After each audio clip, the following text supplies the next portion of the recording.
Okay. No, this is my first time seeing this form. This is the first time. Okay, good to know. So the single party compensation agreement, better known as the SP form, is a form utilized when you have a buyer and a seller, but you don't have it listed. Okay.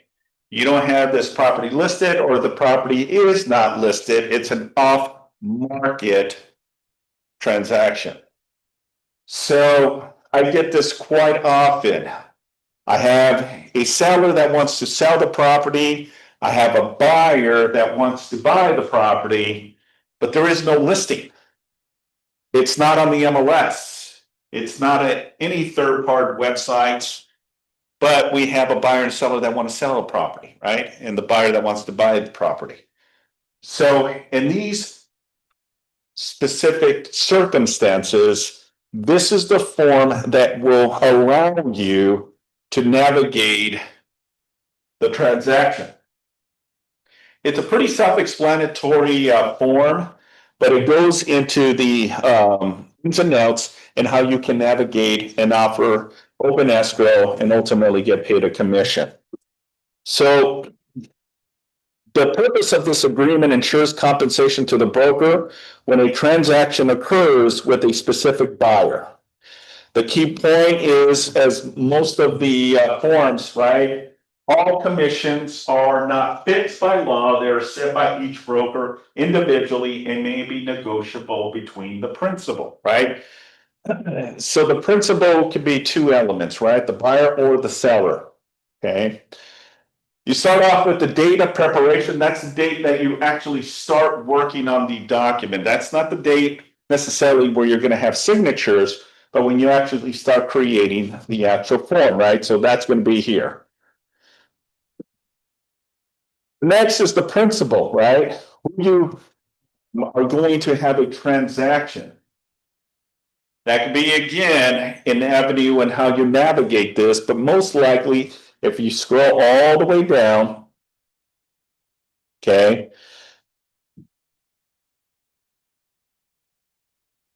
this section here, okay, it doesn't say necessarily seller, it says principal, right?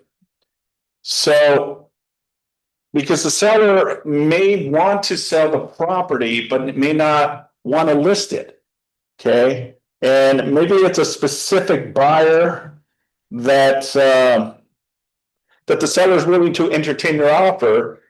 And if this buyer doesn't come through, you don't have a listing agreement, then the deal basically terminates.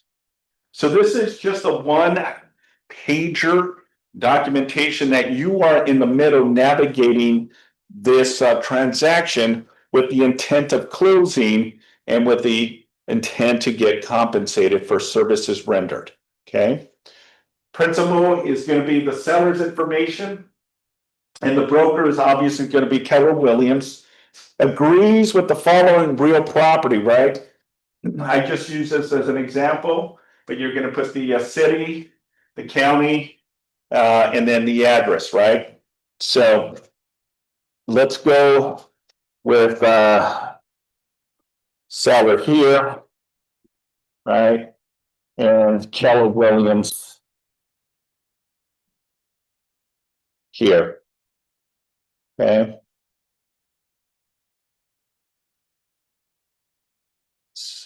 And that's in the county of Los Angeles, right? Now you just have the first part of the document completed. Then it goes into part one, the compensation. As we said, this is what you're going to negotiate terms, right? These are terms. Now, let's just say, for the sake of today's class, you represent a buyer, okay? You're going to have a buyer representation agreement, the BRBC, right? So now you have locked in that agreement with the buyer, right? You happen to be prospecting, door knocking, farming your neighborhood, and you come across a seller that says, well, if you bring me a buyer, I'll consider in selling the property. but I don't want to list. But if you bring me a qualified buyer who's willing to pay me what I want for the house, I may consider of selling the property. Okay, so then you go back to your database, you start making calls saying, hey, I have a potential off-market transaction that I can provide you if you're interested. I'm interested. I'm interested in the city. I'm interested. All right. You already kind of know the ins and outs, right, of what the seller's willing to sell the property. Let's just say for the sake of class today, right, it's $1 million, right? You're still going to do a purchase agreement, an RPA, right? But this just gives you an avenue of why it's called a single party compensation agreement when there is no listing agent involved or no listing agreement involved, right? You have a seller, you have a buyer, you have a property. Okay, now it goes into the principal agrees to pay the agency relationship in amount of a percentage. In this case, you're going to put the percentage that you're asking, right? So here you put, let's just say for the sake of class, 3%, or you can put the terms of the lease, okay, if there's a different number there. 1A goes into if principal enters into an agreement with, okay, other parties, then that's where you're going to put that information. Okay, right here. To purchase, sell, or exchange the property during the period commencing on date and expiring on date at 11:59 p.m. So meaning is, look, when you're creating this particular form, the intent is, again, it's not a listing agreement, right? Because you don't have a listing sign that immediately you're going to put it on the MLS. You're going to go and take photography. You're going to get it all ready with description. You just got a seller that says, yeah, if I meet the buyer, I'll consider selling.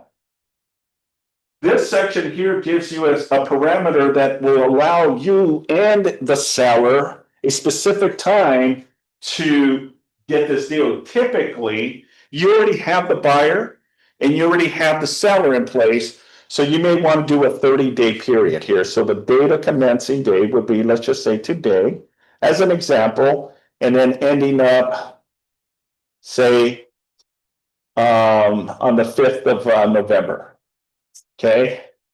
So what this means is if you, the buyer and the seller, can come to an agreement and the offer gets accepted, then you are, based on this information so far, allowed to get paid compensation of 3%. Does that make sense? Mm-hmm. Because you have a specific time and an expiration date that if we can make this work between that time frame, then I'm entitled to compensation. So Simon? Yes. Let me ask you a question. This is something that comes before a purchase agreement as you're trying to negotiate a purchase agreement, or is this slapped on the top of the purchase agreement and everything's signed at the same time? This is at the same time. Okay. When you submit an offer to the seller, you're also submitting this as a request, because remember, you don't have a listing agreement. Right. There is no listing agent involved. This is a seller that says it's more like a for sale by owner. All right, you got a for sale by owner, and this for sale by owner is willing to sell it, right? But you don't have a listing agreement, so there's no compensation. Mm-hmm. Because you didn't have agreement between the seller when you did a traditional listing presentation, right? This is a clean transaction where you have a seller that if you bring me the right buyer at the right price, terms and conditions, I'll consider selling the property. But under no obligations is if that buyer doesn't perform and we end up canceling, you don't have any ties to this. We clean our hand and we're done. You move on, I move on. This is this one that utilizes that specific position. Okay. Now, if you have a listing agreement, that's a total different situation, right? That's when you have a listing agreement. But in this instance, that's not the case with this single party compensation. This is just an agreement, right? You're prospecting a neighborhood, you're door knocking a seller, potential seller opens the door, you introduce yourself, hi, my name is Simon with Keller Williams. You know, we have buyers that are looking to move into the neighborhood. I'm just curiosity, you know, have you been considering possibly selling your home? I haven't put too much thought on that. Wonderful. Well, what brought you into this neighborhood? Well, job, right? My job. Okay, if you were to sell this home, where will you move next? Well, you know what? I'm going to be retiring. We're thinking of packing, leaving California, and moving to Washington. Fantastic. If I can find a ready, willing, and able buyer that hits all the bells and whistles, will you entertain an offer? Yeah, but I don't want to list anything. But if you bring me a buyer, I may consider. Then you go through your process of identifying the buyer, right? And you can say to the buyer, look, I have a off-market potential that if you are interested, I can provide you the address, but under one circumstance, that you sign an agreement with me. And if you like the property, right, then you will allow me to represent you in the submission of the offer. Okay. And we can put it where it's only this specific property, meaning that I'll have a BRBC agreement with this buyer on this property only. And if the deal doesn't go through, the buyer can walk away and be on its way, right? They can go work with another agent. So you can be very specific too, but it also gives you that upper advantage when you're working with a seller, okay? So now we have established what you're asking for compensation. You have established already, you know, that the property is during this commencing period, right? Give me the time, right? Give me the time to get this deal closed. Now, this is not an agreement that I'm going to try to fish for a buyer. Let me try to find a buyer. And if I find it, let me put this in writing. No. This is when you already have a ready, willing, and able buyer that is ready to submit an offer. You're going to attach the single party compensation because you're asking the you're asking the seller to pay you compensation. That's all you're doing. Okay. Because technically speaking, right, you usually, if you're working with a buyer, have a listing agent that's representing the seller. But in this case, there is no agent. It's a for sale by owner. It's a consumer that says to you, and how many times have you gone on objection conversations? Well, you know, I'll only sell if I get the right price, but I'm not going to give you the listing. Okay, I get it. So now I want you to think a little different in how you navigate this conversation, because this is an opportunity for you to put deals together without actually going through the process of getting the listing signed and executed, getting a professional photographer to go out there and start taking photos, putting it on the MLS, right, and start putting all of the information and hoping and wait to see if a buyer or offers come in. This is, again, a deal that is already here, ready to happen. You got all of the key players ready. You have the seller ready to sell. You got the buyer ready to buy. Make sense? Questions, thoughts, or concerns so far? Okay, I think that I have someone. Let's see, someone in chat. If you're working with a buyer and they refuse to sign a BRBC, can this substitute for a BRBC on a specific property? Absolutely. Yeah. So let's just say that the buyer does not want to be represented, right? Okay, and that's perfectly fine. You can be the middleman in this transaction. You don't have a listing agreement, so you don't have a fiduciary responsibility to the seller. And if the buyer doesn't want to sign a BRBC, you don't have a fiduciary responsibility for the buyer. So you're right in the middle. You're on that fine line, right? You don't have no representation to either. But you are willing to put the connection, right? You found the seller that's motivated to sell. You got a buyer that's interested in buying.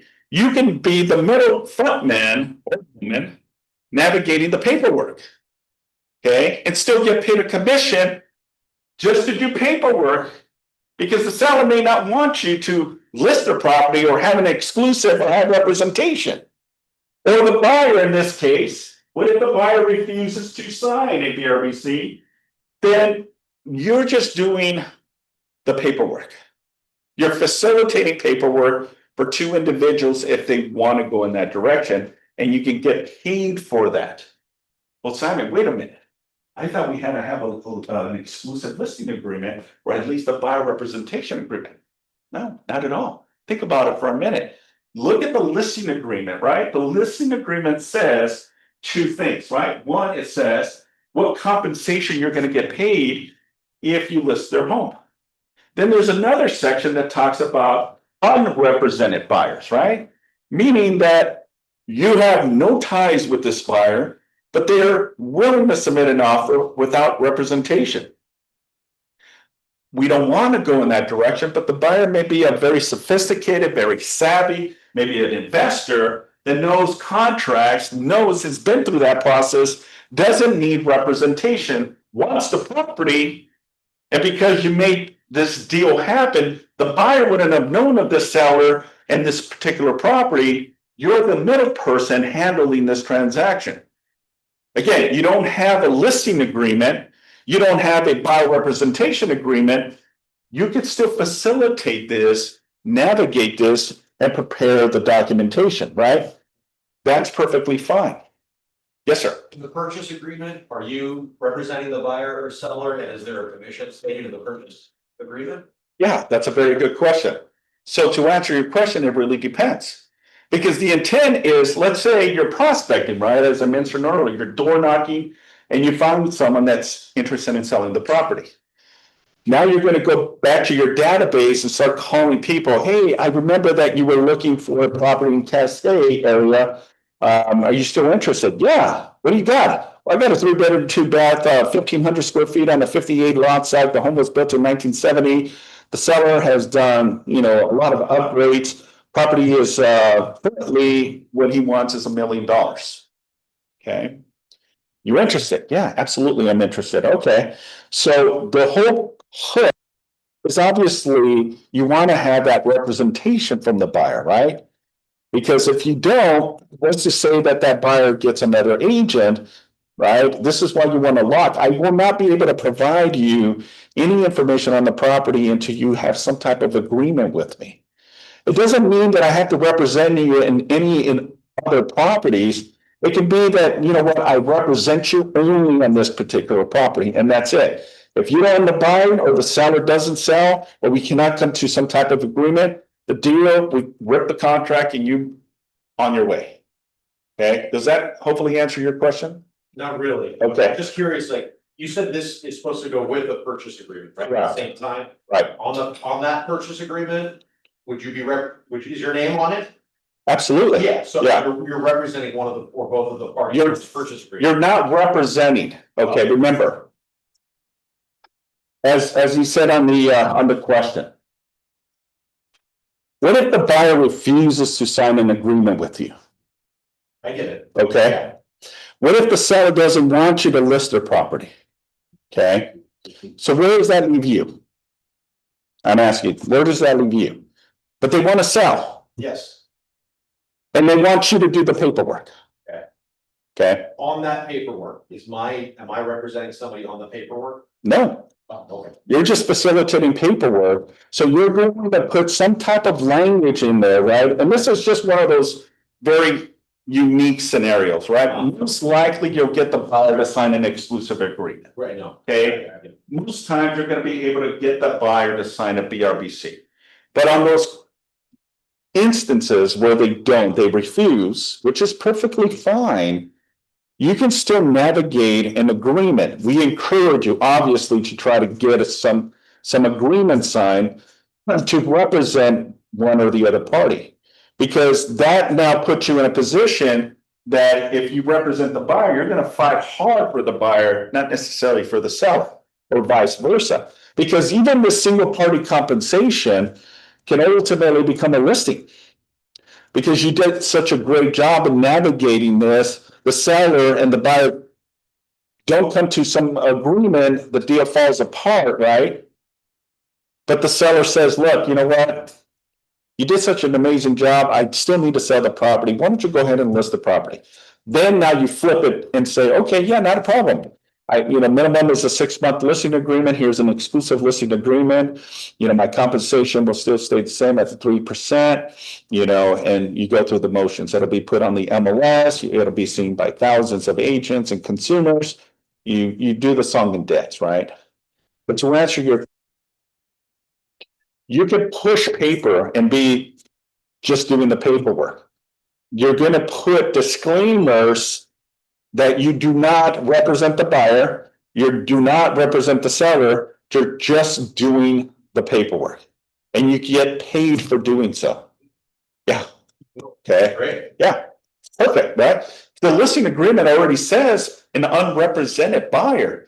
So imagine if you can do an unrepresented buyer, you can also do an unrepresented seller. This form is attached to your offer saying, we make the deal here happen if the buyer comes through, the seller comes through, the property is good, we can close the deal, you get paid a commission. You don't have a listing, you may not even have a buyer representation agreement, you were just there pushing everyone throughout the steps. Okay. And then questions I always get is, well, what if they ask these questions? Okay, well, I'm not your agent.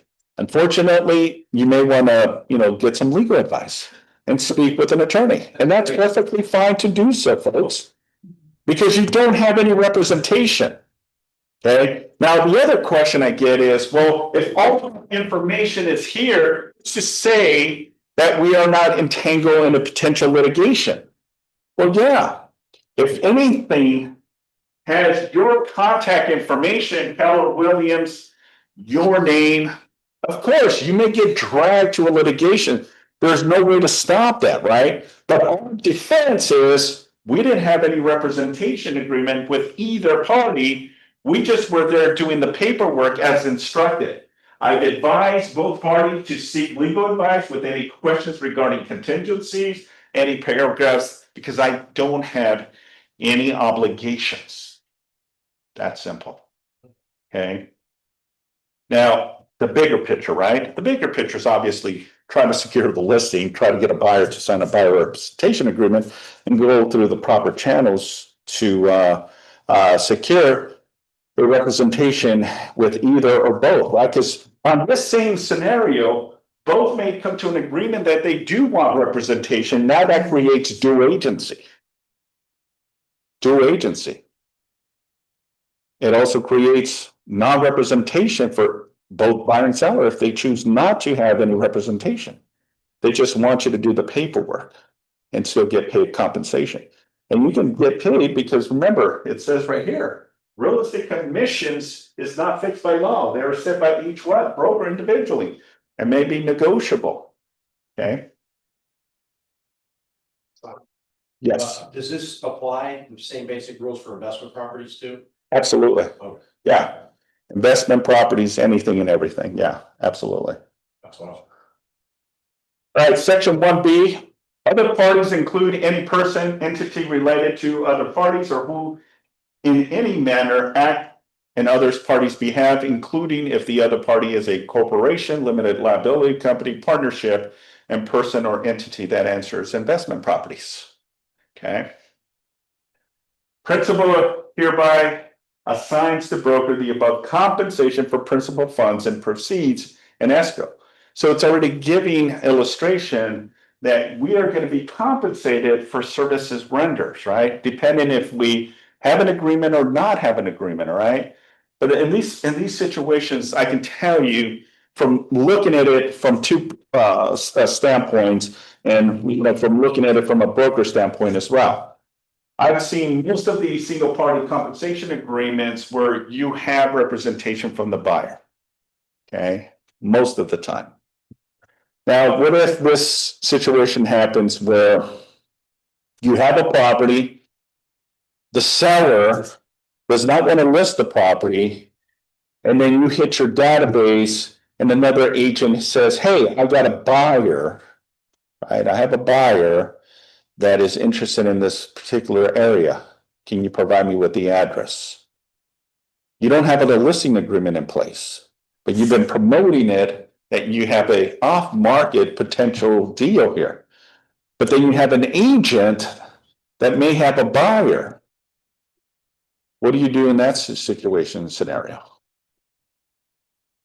Anyone on Zoom? That can happen, right?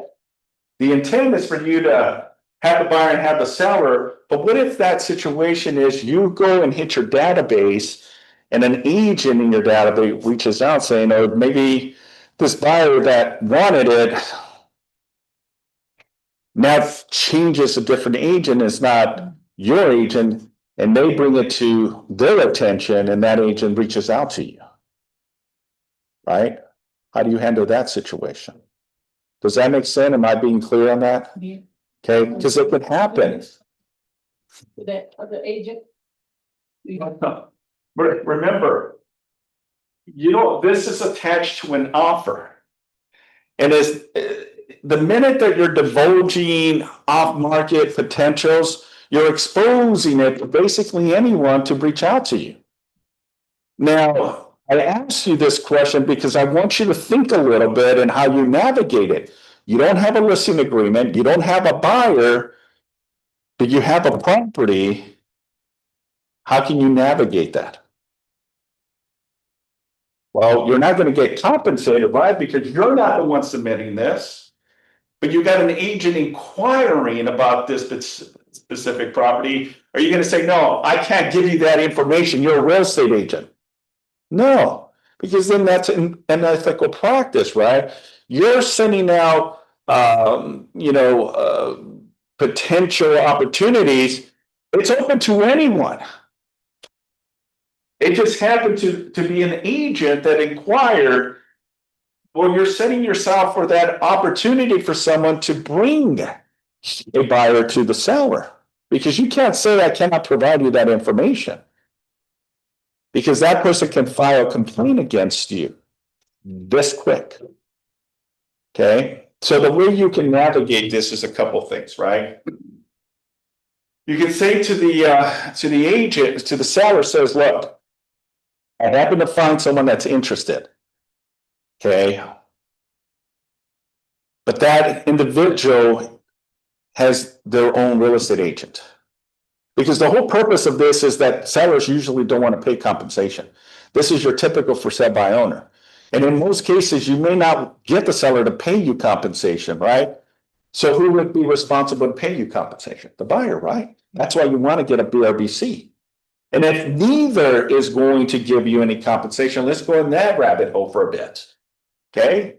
You have a property that someone wants to sell, but they don't want to pay a commission, but they'll sell it for the right price, terms, and condition, right? You got a buyer that wants to buy the property, but doesn't want to pay you compensation. How do you handle that? What's the angle of attack if that situation happens? Because it may happen, right? Sometimes you can't win the lotto, right? You can try to win the lotto, but what's the likelihood that you're going to win the jackpot? Think about that for a minute, right? The minute that you're exposing an opportunity, you're going to get people that are going to inquire, and you may lose this deal. And the seller may go after and sell it to someone else, and you may be out of it, and there's nothing you can do with that. You got to understand that as well. The minute that you're exposing, this is why you want to get a listing agreement executed, because then it's guaranteed that you're going to get compensated one way or another. Does that make sense? Otherwise, you're opening up an opportunity for you not to get paid compensation. And I just want to be crystal clear with that. That can happen too as well. Okay. Where did I leave off? Simon, I have a question. Yes. Okay, this agreement that you have filled out here, isn't the seller is the one committing to pay you? Yes. Okay, so Absolutely. if the other agent, if the buyer you're considering has an agent, isn't the seller still obligated to pay you? You're bringing them a buyer, whether they have a agent already, you brought the buyer to them. And isn't the buyer the person that needs to pay that agent, her own agent? Well, and you gotta look at it from, and that's a good point. The question here is, you brought this deal, right? And let's say that this deal is brought to an agent and that agent has a buyer. The question here is, can you collect compensation for putting a deal together that doesn't involve you? Well, think about this for a minute, right? This agreement is for you to collect compensation when you're submitting an offer. That means you submit an offer, right? Or have someone that is willing to submit an offer that you're going to be involved in. Because if another agent submits an offer directly to the seller, you have no stand on this, no ground, folks. The minute you give that address, it's open to anyone. Because you don't have an agreement in place, you cannot really say you have to pay me compensation. That agent and that buyer can go directly to the seller, or like the seller and says, hey, I heard that you are considering and selling your property, right? Then what? You're going to say to that agent, well, you owe me compensation. No, I don't. Do you have a listing agreement? I didn't see it on the listing or the MLS. Show me proof. That's where it can go sideways, right? Remember, it's the person that has the most evidence. Now, going back to your question regarding this, right? Well, I should be entitled to be paid compensation if I was the one that made this deal happen in the first place. Well, I get it, but when you submit this, you're submitting on your behalf with your information with a purchase agreement. Now, you may split the difference with that other agent and says, look, I can provide you the information, but if the deal happens, I want to get paid a referral. If you're willing to pay me a referral, then by all means, I can divulge that information to you. That happens quite often. I'll give you an example. Again, going back to the door knocking, right? Door knocking, hitting, 48 doors, the 49th door, seller opens, or the homeowner opens and says, yeah, okay, I'll consider. I don't want to list my home, but I'll consider selling if you bring me a buyer. Then you go start sending out text messages, calling people, hey, I have a property off market if you're interested. Okay, and let's just say one of those is a real estate agent. Hey, this is John Smith with AB Realty. I heard that you have a off-market transaction, right? Or excuse me, an off-market deal. Well, you don't want to give that information, right? Because you don't have a listing agreement in place in the first place. So they can go directly to the seller, door knock the seller and says, hey, here's an offer. And that could happen. So how do you avoid that situation? The way you avoid it is, look, before I can provide you the address of the property, the only thing I'm asking, if you have a buyer that I, get a referral out of it. If that buyer buys the property, you close with that, I'm expected 25%. And if you're willing to sign a referral agreement, then I can definitely provide you the address. Okay, now the buyer, hold that thought, Karina. That buyer and that agent, now, once they sign a referral agreement, you're going to divulge that information and any contact information to the seller because, again, you don't have the buyer, another agent does. They're going to try to submit an agreement, right? And that agent may get compensated from the buyer, compensated from the seller, or may get compensated from both. The buyer and the seller can pay the commission. So you got to be very specific in how that works, right? And how you collect the referral agreement. Make sense? Karina. If you ask the other agent that for that particular property, you co-represent the buyer, so it's not just a referral. And then you can divulge the. Absolutely. The question here is, can the agent that brought this property not co-list, but co-agent the transaction or co-represent the buyer? The answer is yeah, absolutely. If that agent is willing to do so. So I guess I'm trying to clarify, like, where's the line, you know, because you said once we, you know, divulge the information.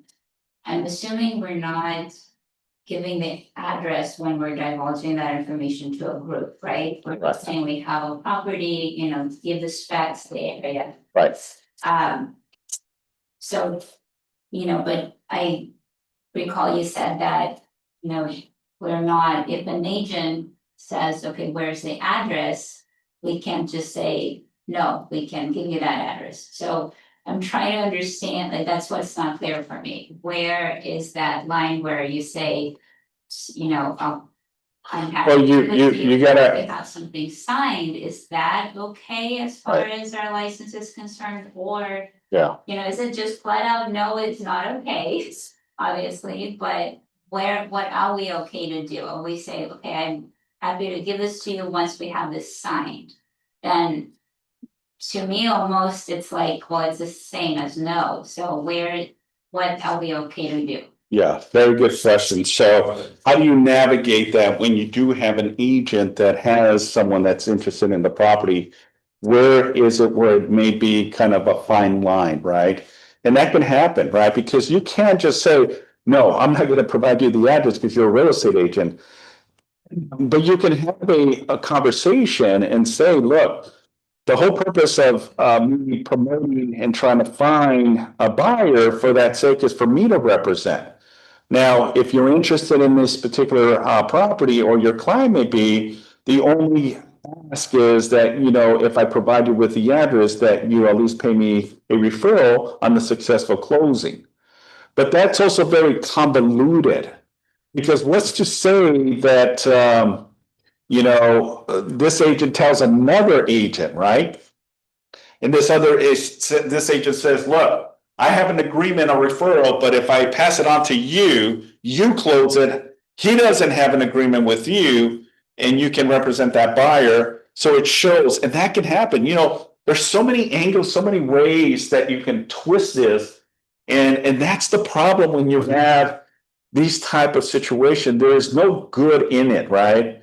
Yes, there's a potential property. You may have a motivated seller, but there's really no good way to protect you. So the essence is, even if I ask for a referral, right? If that agent is savvy, what's to say that I don't pass it on to Bernice and Bernice closes out with this buyer? I had an agreement with you, but then ultimately the seller closes with this particular agent, which it's not what I have an agreement. Then I'm out of luck with any referral agreement, and that can happen. There's a lot of, I hate to say, a lot of agents that don't play by the rules. So you got to be careful, right? But this is where you want to start asking a lot of questions. Well, tell me a little bit more. You know, is this an area that your buyer is looking to purchase? You know, how soon? What's the qualification? You can ask all those questions. But remember, because you don't have a listing agreement in place, you're exposing yourself with a position of not collecting any type of compensation. And you have to be okay with this. Now, with that being said, the whole purpose of this form is that you are working with the buyer, you are working with the seller, and you're putting this deal together. But I'm also giving you that there may be also other angles that you may put yourself in a position that you may not collect compensation the minute that you start showcasing this as an off market. Because once it goes off market, you don't know who has eyes on it. Now, going back to your question about, well, how do I navigate? How do I articulate the conversation to compromise my position? Because I can't say no to an agent if they're asking about it, right? You can only ask, right? Well, the only avenue is, this is a property that I've been working with the seller, and if you are interested, or your client's interested, the only ask is that you pay me a referral because I'm trying to find a buyer for it. Right? You can't say, no, I'm not going to give you the address. The only way I'll do this if you give me the buyer and I help close and I'll pay you. You can't do that because now you're coercing and you're steering people, right? And that's a violation. Okay? So being very transparent in the very beginning is probably the best thing. Listen, I can divulge this information, but as soon as you provide me with a referral, okay? Because I don't have an agreement. I want to make a deal out of this and there's potential here. So if you want that, I have no problem, but I also want to be compensated for giving you a property you didn't even know about. You see where you're going with that? It's a sign, it has to be signed and then Yeah. it's not just verbal. Yeah. So on that referral, I would say be very detailed, very specific. That covers all bases, right? Because just being very vague may open up an opportunity for that agent to delegate or to pass it on to another agent, right? As the worst case scenario. Now we're hoping, right? We're hoping that all agents do the right thing, right? But let's just be honest with what it is. I'm only giving you these type of situations because it may happen. It may happen, right? All right, well, let's go ahead and continue. I hope that kind of answers your question or not. Maybe, It does, okay, yeah, that's what it sounds like, it's okay, let me rephrase it to make sure I got it. yeah, So it's okay to say, I'll be happy to give you the address once we have the referral signed, as far as the closing place. correct. Okay. Yeah, you only do that when there's another agent involved, right? But I mean, again, it's just, it still sounds like if then, because if they don't sign it, then you're not giving them the address. So That's perfectly fine. They wouldn't have known about this address. They wouldn't have known. Let's just be for what it is. You are giving someone an opportunity that you have an off-market property in this particular area. So in essence, yeah, you can shield that because they wouldn't have known of this, but also keep this in mind, right? As soon as you blast it out to anyone and everyone, that opens up opportunity to inquire. You're gonna get investors, you're gonna get agents inquiring about it too. You know, the referral form, is it only for bringing buyers, or did you write it so that it's listing or buying? you can do both.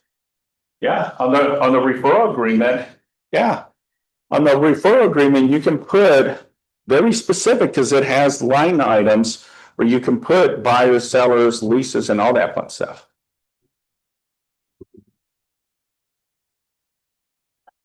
Okay, I don't know what happened. Let's go back. Anyone on Zoom have any questions? I'm not sure what happened here, so, You just timed out, like yeah. Well, they changed. The transaction. Now there's additional upgrades done to it, so I apologize. Let's go back again and access. Oh, gosh, that would really time me out. All right, guys, I sincerely apologize for this. So let me jump on it. But you see where I'm going with this agreement, right? Yeah. Okay. All right, that's not what I wanted.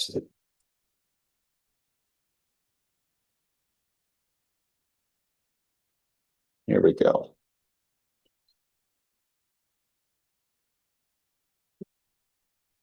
And the rest of the stuff is just pretty self-explanatory. So you submit the single party compensation with the ultimate goal that the seller is going to pay you compensation. You're asking the seller to pay you, right? If you can bring a qualified buyer. And once you do, then and the seller accepts, right? The seller accepts your offer, then at the successful closing, of the transaction, then you're entitled to compensation. Okay. All right, let's go down here next. Simon, where it says agency relationships, if you have to represent somebody, what is that third one? Okay, Other. yeah. So, I just don't understand why you necessarily need this. If on the purchase agreement, you have to represent somebody and you can write in a commission on the purchase agreement. yeah, You know what I mean? yeah, Or is this a belt and suspenders type of topic? kind of. Yeah, it's kind of that. Because remember, with everything now, yeah, you don't necessarily have to utilize a single party compensation because you can submit an offer on behalf of a buyer, right? Yeah. Submit an offer. That offer states that you have a buyer representation agreement in place. Okay, but there's a section that says on G3, right, that says that you're asking the seller to pay you compensation, which you can go in that direction. The reason you want to use this is because this is a way that you can now ask for a type of representation agreement. Okay, so if you look at the agency relationship, okay, there's still an option, right? Broker will act as an agent for the principal exclusively in any resulting transaction. Broker will act as a dual agent, meaning you either represent one or both or none. And it's just crystal clear, in my opinion.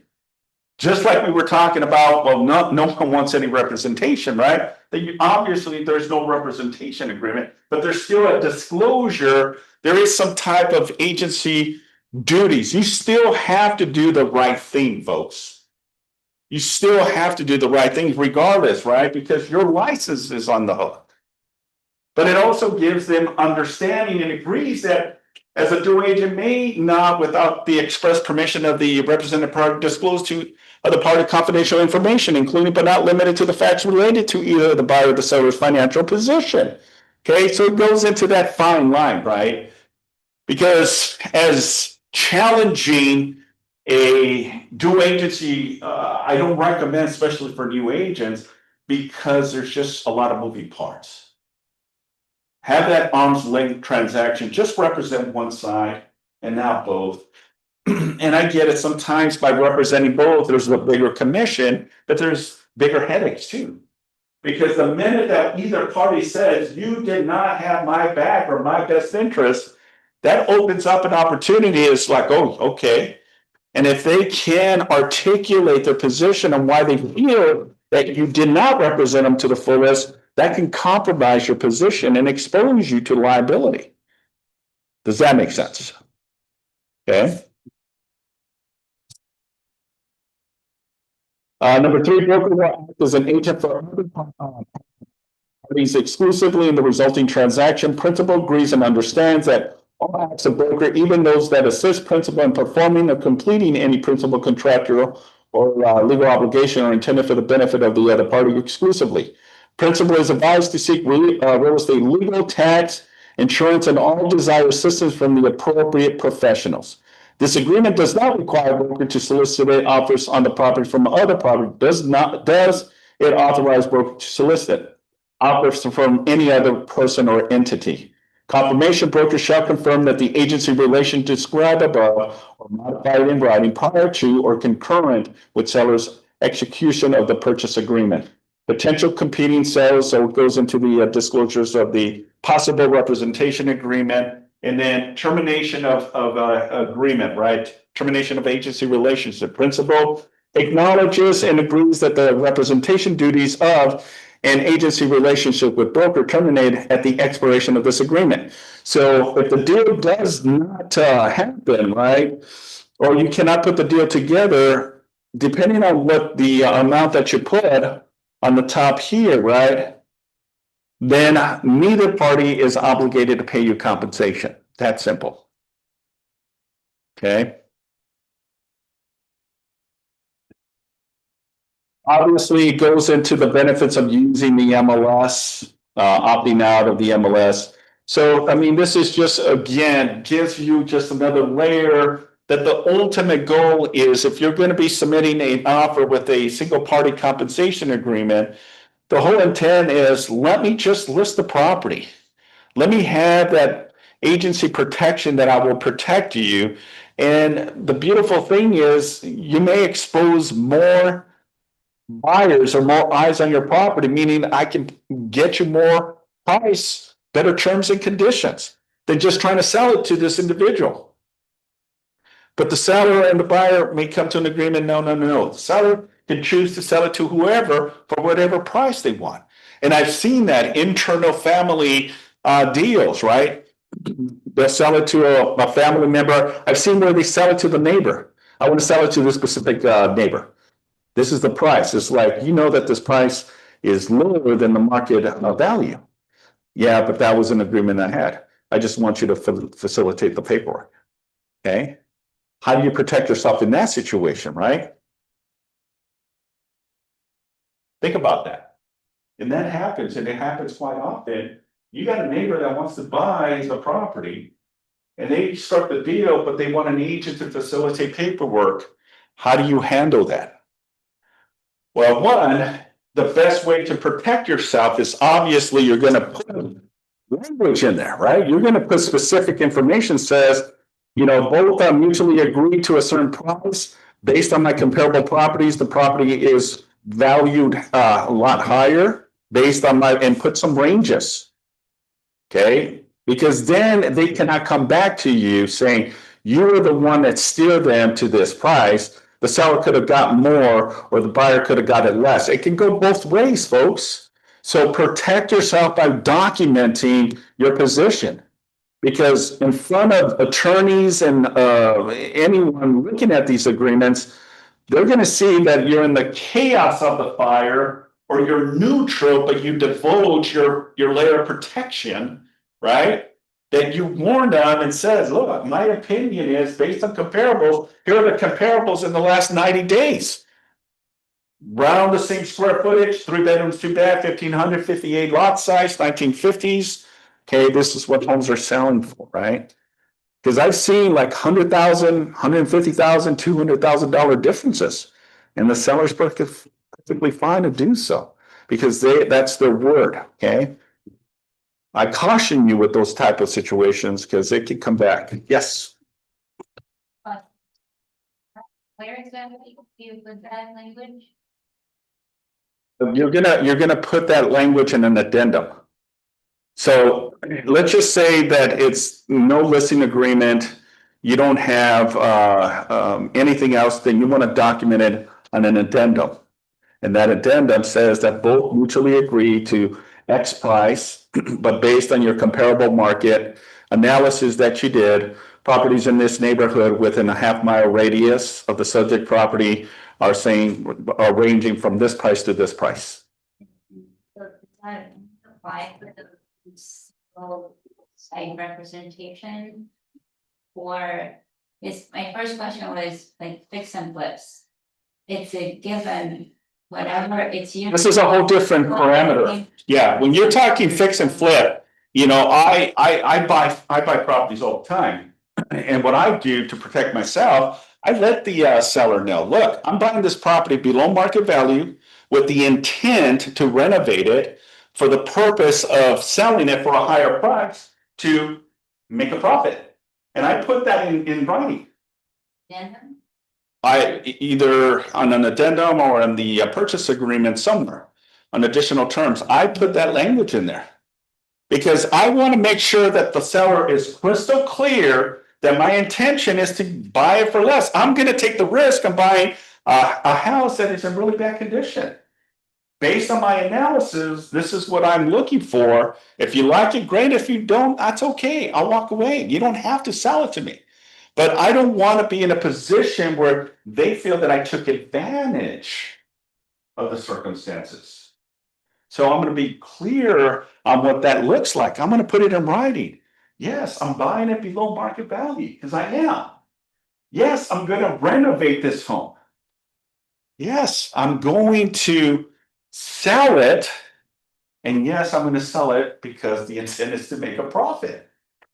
Okay, well, some people may disagree with me. Okay, but these are the individuals that get caught red-handed and now they're backpedaling. And, you know, you're an expert, you know the market, you're licensed, you should know more, you want to protect yourself. So in those circumstances, it's the same thing. I'm just saying here, Karina, that it's a situation where a neighbor is trying to sell it to another neighbor. They already made this agreement. How do you protect? You're not involved in the transaction per se that you're not buying the property or selling the property. I'm saying you protect yourself because that's the agreement they have together. Does that make sense? Okay. It's done. Again, this is just goes into the benefits of obviously putting it on the MLS. They would sign MLS images, equal housing opportunities. So it has a lot of the same information that the purchase agreement and listing agreement has. Mediation terms, I'm not going to go into it, but again, if there's a dispute, obviously you want to escalate it into a mediation before you go into an arbitration and before you try to sue one another, right? Because again, here on other terms, right, you can put all kinds of jargon. You can put 30 paragraphs. It'll pick up all 30 paragraphs and it'll include a supplement to it. Okay. So don't think that because it only has 4 lines, it's not. You can also attach an addendum to it as well. So that way there's additional protection.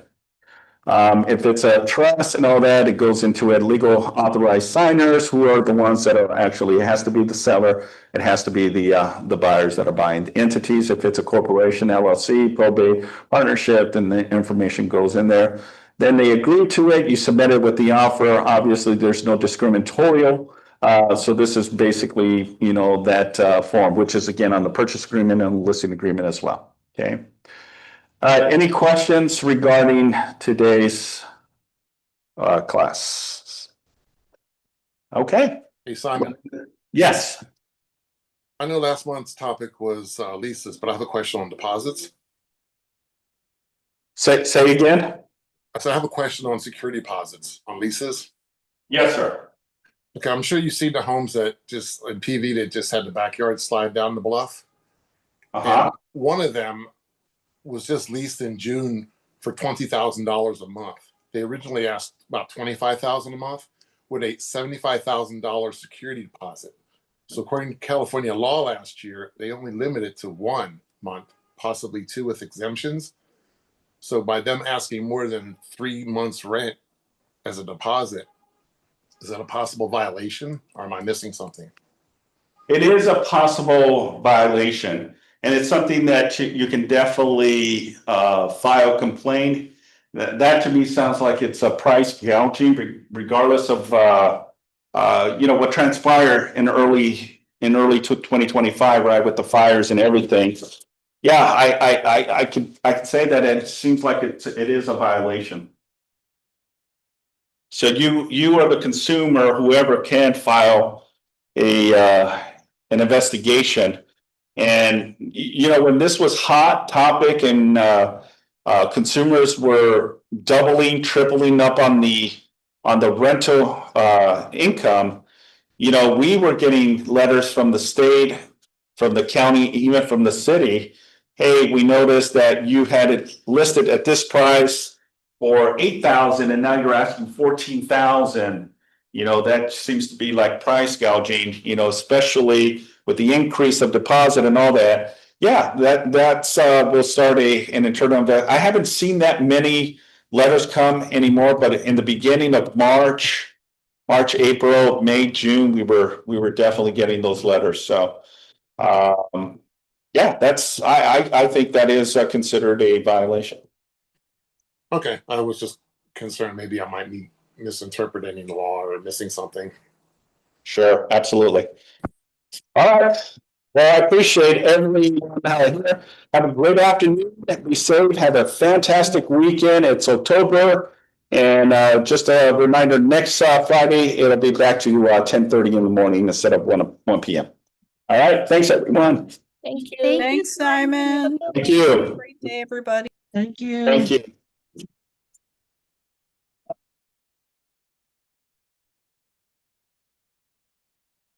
Simon, when you do your, do you represent yourself